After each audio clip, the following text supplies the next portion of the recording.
Shalom sahabat Kristus, dimanapun Anda berada, kita berjumpa lagi dalam acara Bincang Rohani Kristen.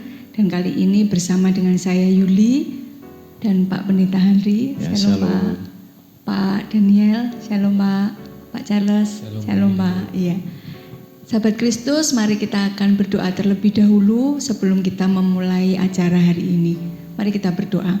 Bapa di dalam surga, kami mengucap syukur untuk kesempatan yang Tuhan berikan, kami boleh belajar menjadi pengikut Kristus yang sejati. Dan biarlah Tuhan, apa yang hendak kami renungkan malam hari ini, kiranya Tuhan menjadi berkat di dalam kehidupan kami, menjadi penuntun di dalam setiap langkah kami. Berkati setiap kami yang saat ini terlibat dalam acara ini, dan juga sahabat Kristus yang menyaksikan tayangan ini. Kami percaya setiap kami diberkati oleh kebenaran firman-Mu. Di dalam nama Tuhan Yesus Kristus kami sudah berdoa dan mengucap syukur. Haleluya. Amin. Ya, kita masuk di dalam pembahasan yang ke-7 ya, yaitu berbahagialah orang yang membawa damai karena mereka akan disebut anak-anak Allah. Mari kita lihat dulu ayatnya. Di dalam Matius 5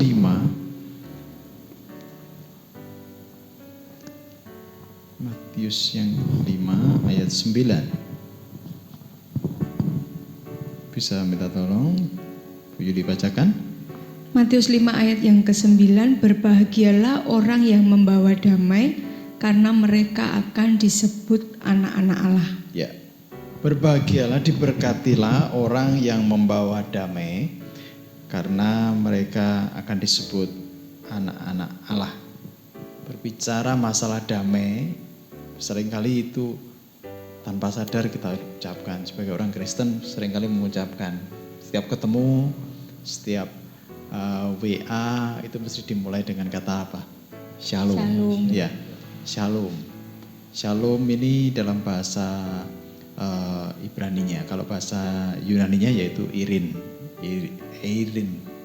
Ya, artinya sama, bahwa keadaan yang damai, keadaan damai sejahtera, komplit, semuanya itu sudah utuh. Maka setiap seorang yang mengatakan shalom, maka itu sebenarnya damai sejahtera menyertai kamu. Ya, damai sejahtera menyertai kamu. Berharap, mendoakan damai sejahtera itu menyertai kamu semuanya. Nah, setiap kali kita WhatsApp atau apa itu ya, shalom itu artinya damai sejahtera menyertai kamu senantiasa. Itu suatu keadaan yang diinginkan sebagai wujud doa.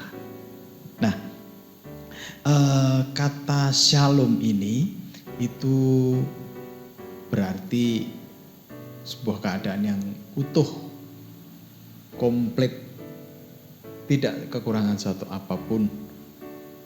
Dalam artian sudah benar-benar komplit.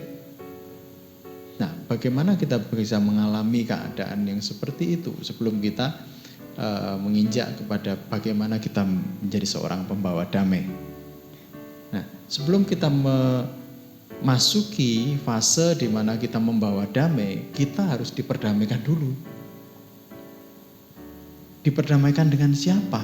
Pertanyaannya. Kalau diperdamaikan dengan orang, kita bisa menemui orang itu dan kita minta maaf dan lain sebagainya, itu bisa berdamai. Tapi kalau kita berseterunya itu bukan dengan manusia, tapi berseterunya dengan Tuhan, nah ini masalahnya. Kalau masih berseteru dengan Tuhan, akibat dosa itu kan kita jadi seteru Tuhan. Nah, bagaimana langkahnya? Ya, kita berdamai dengan Tuhan, tapi tidak cukup Tuhan dulu yang hadir ke dalam kehidupan manusia untuk memperdamaikan manusia dengan dirinya. Dari inisiatif itulah muncul Tuhan, gagasan Bapa itu memperdamaikan manusia dengan Tuhan dengan cara memberikan anaknya yang tunggal supaya setiap orang yang percaya kepadanya tidak binasa melainkan beroleh hidup yang kekal. Nah, dari situ kita boleh mengerti bahwa sebelum kita bisa berdamai, kita harus terlebih dahulu diperdamaikan dulu. Ya. Kalau kita tidak diperdamaikan dulu, maka mustahil kita akan bisa berdamai. Banyak orang mengupayakan damai tapi gagal terus. Ya, banyak orang pengen mencari suasana damai, misalkan ke tempat-tempat yang sunyi, ya, ke tempat yang sunyi, ke tempat-tempat yang mungkin di alam terbuka yang sunyi, yang ada gemercik airnya, terus kayak kita hijau, ya, tempat yang hijau. Ada suara-suara burung, itu rasanya damai. Memang damai sesaat di sana ya, tetapi setelah pulang ke rumah kembali galau, Pak. Kembali galau ya, kembali galau lagi. Nah, itu damai yang sementara. Nah, damai yang sebenarnya ketika kita diperdamaikan dulu. Ya setuju dengan ungkapan ini bahwa kita harus diperdamaikan dulu dengan Tuhan. Kalau kita sudah diperdamaikan, kita harus mempunyai suatu tindakan setelah diperdamaikan. Kalau orang sudah tingkat bisa diperdamaikan, sesuatu yang sebenarnya tidak bisa diperdamaikan, tapi karena inisiatif Allah sendiri, Allah memperdamaikan manusia, yaitu melalui dirinya. Kalau kita sadar sesadar-sadarnya bahwa kita ini sudah diperdamaikan dengan Tuhan, dosa kita yang merah seperti kirmisi, ya itu dijadikan putih seperti salju. Ya, putih seperti salju.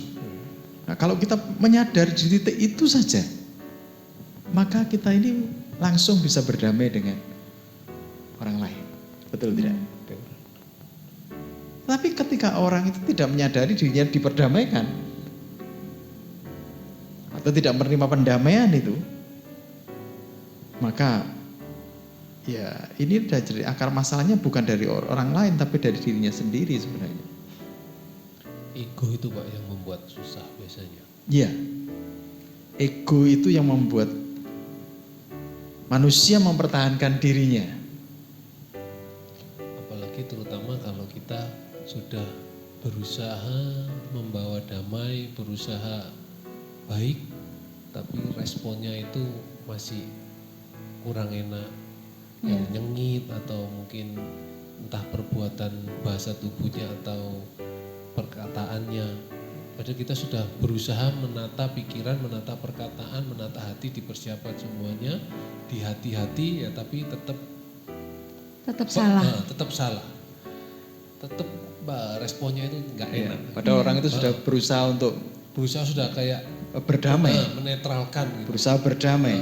Tetapi apa daya setelah sampai di tempat orang yang mau berdamai itu, sikapnya justru bukan sikap yang baik, merespon yang baik, tapi sikapnya sikap yang justru malah kayak menjengkelkan. Nah, berusaha sekali dibalas gak enak, masih diusahakan lagi, lama kelamaan itu kan rasanya Nah, bagaimana kalau seperti itu? Kalau seperti itu, ketika kita tidak menyadari bahwa diri kita ini diperdamaikan, maka kita jadi panas hati. Iya kan? Jadi panas hati. Kadang-kadang Pak, menyalahkan orang lain. Tapi yang utama kadang-kadang ada orang yang cenderung menyalahkan Tuhan. Kenapa saya harus mengalami seperti ini? Padahal saya sudah berbuat baik. Saya sudah beribadah. Tapi kenapa saya mengalami hal buruk yang menimpa saya? Gak adil. Tuhan gak adil. Iya. Seolah-olah sudah gak ada damai sejahtera lagi. Dia menyalahkan si A, si B, lalu menyalahkan Tuhan. Apalagi kalau sudah menyalahkan Tuhan, itu pasti damai sejahteranya hilang. hilang sama sekali. Ya, damai sejahteranya hilang. Pasti tidak bisa menjadi pembawa damai ya. Ya. Nah berarti kan kuncinya kalau untuk bisa menjadi pembawa damai tadi seperti dijelaskan kita harus diperdamaikan dulu dengan Allah, dan kita diperdamaikan dengan Allah hanya oleh karena percaya kepada Yesus Kristus. Ya. Nah selanjutnya bagaimana kita supaya bisa menjadi pembawa damai itu? Nah. Dengan seperti tadi yang sudah disampaikan oleh teman-teman, ada banyak hal yang kita hadapi secara kasat mata itu kondisinya tidak mengenakan untuk kedagingan kita. Nah bagaimana kita bisa tetap menjadi pembawa damai? Nah, itu kita harus sadar kita diperdamaikan dulu. Itu intinya di situ. Ya. Jadi masalah terbesar dalam kehidupan manusia itu sudah diselesaikan oleh Tuhan ketika kita menerima Tuhan. Sudah selesai. Kalau masalah yang terbesar itu sudah selesai, itu kita bisa berdamai dengan orang lain. Hanya dengan orang lain Pak ya, tapi dengan keadaan, dengan masalah, problem mungkin ya. Nah, ada di Alkitab contoh yang orang tidak bisa menyadari bahwa dia diampuni dosanya, yaitu ketika seorang mempunyai hutang kepada raja. Seseorang mempunyai hutang kepada raja dan raja itu mengampuni. Iya kan? Ya sudah selesai. Terus dia tidak menyadari bahwa pengampunan raja ini besar.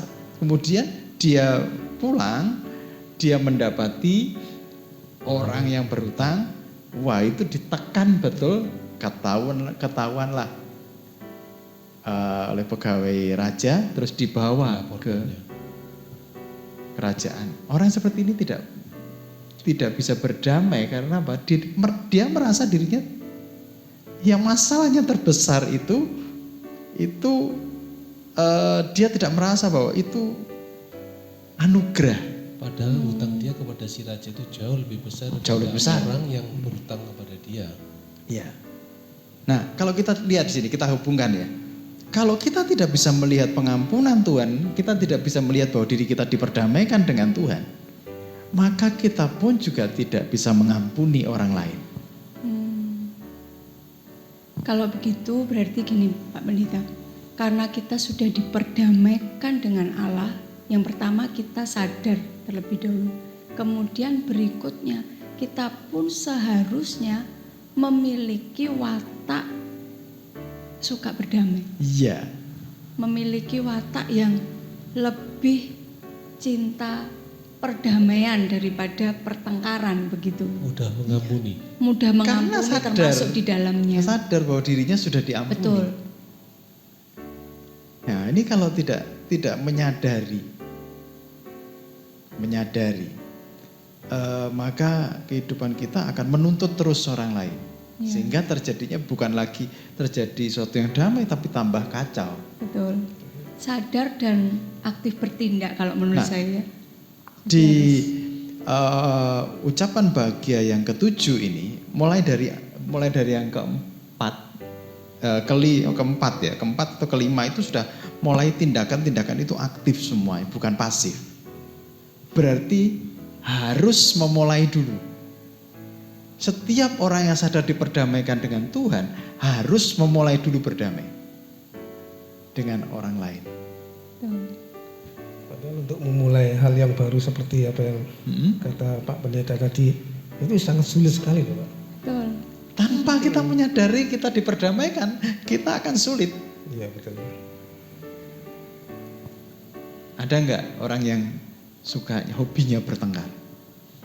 Ada Pak. Ada ya? Ada. Bukan hanya bertengkar, tapi gosip Pak. Gosip. Tidak hanya begitu, kata-katanya itu pedas. Ya, betul. Pernah menjumpai orang yang seperti ini. Problemnya sebenarnya bukan pada orang lain. Problemnya ada pada dirinya sendiri. Iya. Kalau kata-kata pedas itu kan langsung, wah kita nggak enak. Nah yang gosip ini loh Pak, yang seringkali kita ini misalnya kumpul-kumpul dengan teman seiman, lalu kemudian wah ngobrol ngalor ngidul begitu ya, nggak sadar loh kita ini sedang membicarakan kesalahan orang lain. kesalahan orang lain. Nah. Akhirnya tidak ada damai di dalam itu. Kalau membicarakan kesalahan orang lain berarti dirinya sadar bahwa dirinya tidak diampuni, dirinya sudah diampuni. Kalau Maksudnya kalau membicarakan begini, kalau orang membicarakan kesalahan orang lain, gosip ini kan enak sekali, digosok-gosok semakin sip ya katanya. Digosok semakin sip. Wah, ditambahi bumbu-bumbu semakin gini. Tidak sadar bahwa dirinya itu juga punya masalah, tapi masalahnya punya dosa, tapi dosanya sudah diampuni Tuhan. ya. Nah, gosip itu kayak gosip itu ini juga justru malah ini bukan akar damai, tapi ini akar perselisihan. Betul. Ya, jadi kalau orang suka gosip, ini apakah ini dalam tanda petik, apakah ini pembawa damai? Setiap orang percaya harusnya dia jadi agen-agen pembawa damai. Memang gampang sekali ya kalau kita membicarakan orang lain terpancing. Tambah bumbu ini, digoreng terus. Ya, tambah rame biasanya. Tambah rame. Itu menjadi begini, apakah kita ini pembawa damai atau tidak? Dari awalnya gini, apakah kita sudah diperdamaikan dengan Tuhan? Kalau kita sudah diperdamaikan dengan Tuhan, kita harus menyadari bahwa kita sudah diperdamaikan dengan Tuhan, sehingga hidup kita bisa berdamai dalam keadaan apapun. Yang tadi mengutip kepada Pak Charles tadi yang kalau jengkel nih bagaimana? Menjengkelkan sekali. Ya, kalau orang itu menjengkelkan, kalau kita sudah sadar bahwa kita sudah diampuni Tuhan, maka hati kita tidak ikut panas. Kita bisa berdoa terhadap orang itu. Tuhan berikan hikmat-Mu, berikan pengertian. Malah kita bisa tetap kita menjadi pembawa damai. Ya, apa yang dikatakan Pak Pendeta tadi, bisa berdamai dalam keadaan apapun. Dan saya pernah mengalami dalam situasi kondisi yang sangat sulit, ekonomi sudah turun, pekerjaan sudah gak ada yang bisa diandalkan. Satu-satunya jalan dalam benak saya harus dekat dengan pribadi yang luar biasa, yaitu kepada Tuhan Yesus. Akhirnya saya tiap hari berdoa atau bergumul. Saya bukan berdoa untuk masalah saya supaya cepat selesai dan sebagainya, saya dapat pekerjaan, enggak. Tapi saya ingin memuji Dia. Saya nggak ada beban sama sekali. Waktu saya datang kepada Dia, setiap kali saya datang, itu saya bisa memuji Dia. Dan itu merupakan langkah awal di mana ketenangan, terus ada damai sejahtera yang luar biasa itu terus mengawal dari kehidupan saya. Seolah-olah nggak ada beban. Dan saya merasakan bahwa hari demi hari saya bisa yang namanya ketenangan luar biasa itu meliputi terus, Pak. Dan akhirnya saya bisa menemukan jalan keluar. Jadi nggak usah saya harus bekerja ikut orang, tapi saya punya potensi diri sendiri muncul dengan sendirinya. Ada jalan keluar. Apa yang saya butuhkan? Cuma apa sih? Uang. Bisa.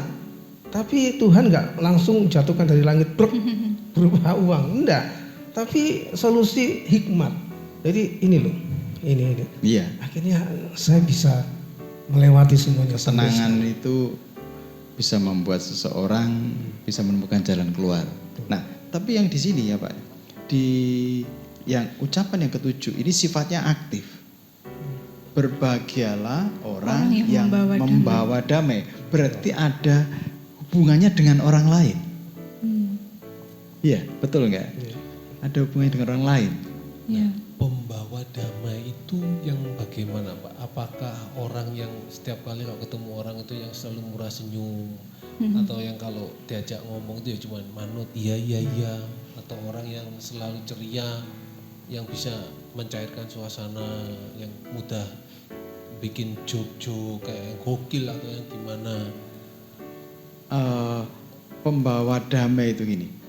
Pembawa damai itu bisa merubah suasana di tempat itu yang sebelumnya kekurangan sesuatu menjadi berbeda. Misalkan di situ ada ada kekacauan, maka dia datang, semua bisa teduh. Mungkin orang ini mungkin tidak terlalu banyak senyum, tapi suasana dengan adanya orang itu bisa teduh. Peacemaker orang ini. Nah itu dari wataknya yang di dalam hatinya itu cinta damai. Iya. Bisa jadi kan orang rame pembawaannya tapi justru seringnya Justru jadi mengacau. provokator Nah. begitu kan. Jadi Ada yang omongannya ngelantur sekali. kemana-mana. Orang pembawa damai itu jelas.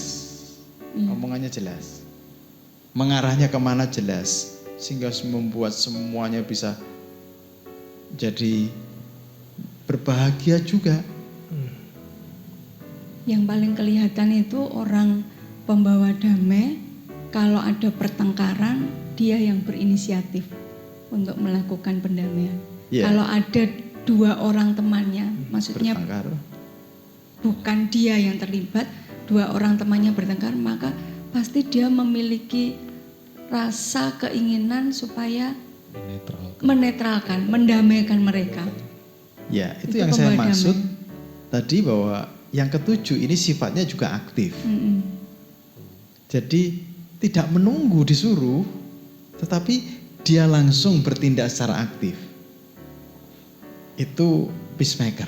Ya, tapi tidak juga menjadi orang yang ingin mengatasi segalanya tentunya ya. Artinya begini, kita pun harus berhikmat. Nanti jangan sampai kita jadi pahlawan. orang kepo sedunia. Nah, Jadi pahlawan kesiangan. Maksud hati, oh kamu pasti ada masalah ya? Ayo tak damaikan. Malah ternyata tidak jadi berkat. kacau. Ini yang namanya butuh hikmat ya. Iya. Artinya harus beriringan ya. Iya. Hikmat dengan Betul, membawa damai. hikmat dengan membawa damai. Iya. Seperti di kitab Yakobus itu kalau nggak salah ya. Ya, Yakobus, coba kita lihat ya di Yakobus 3 ayat 16 17.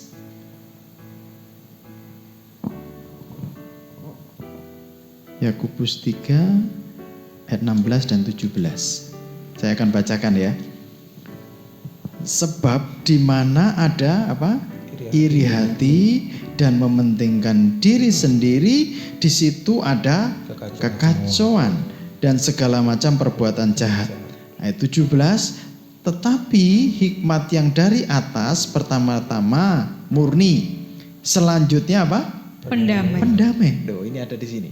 Selanjutnya pendamai, peramah, penurut belas kasihan, penuh belas kasihan, dan buah-buah yang baik, tidak memihak dan tidak munafik. Karena ada juga orang yang berpura-pura pembawa damai tapi sebenarnya pengacau. Nah, intinya gini, kalau dia sudah sadar bahwa dirinya diperdamaikan dengan Tuhan, maka tindakannya harus dia membawa damai. Ya. Karena dengan demikian dia akan disebut anak-anak Bapa. Dengan demikian dia akan disebut anak-anak Allah. Makanya di dalam, kembali ke Matius 5 ayat 9 tadi, berbahagialah orang yang membawa damai. Karena mereka akan disebut anak-anak Allah. Mereka akan disebut anak-anak Allah. Berarti gini, kalau kehidupan kita ini tidak bisa mencerminkan Allah, ya kita anak siapa? Anak non Allah. Anak non Allah. Anak non Allah dong. Ya, anak Allah harus membawa damai. Ya. Itu perlu diingat. Ya, luar biasa. Terima kasih Pak Pendeta, Pak Daniel, Pak Charles. Sahabat Kristus, kita sadar bahwa hidup kita sesungguhnya sudah diperdamaikan dengan Allah. Dan Allah adalah sumber damai itu sendiri. Kalau kita tidak menjadi pembawa damai, maka siapakah kita? Apakah kita anak Allah ataukah kita anak yang lain? Mari renungkan di dalam hatimu, dan kalau hari ini engkau sudah lama tidak merasakan damai di dalam kehidupanmu, periksa apakah Kristus masih menjadi Tuhan di dalam kehidupanmu. Mari bersama-sama datang kepada Tuhan. Shalom, shalom, damai Allah turun ke atasmu sekarang. Shalom, shalom, damai Allah sekarang dan selamanya. Seperti sungai yang mengalir, lembut gemercik, seperti burung merpati, damai surgawi. Shalom, shalom, diberkatilah kau sekarang. Berkat atas nama Bapa, Putra, Roh Kudus.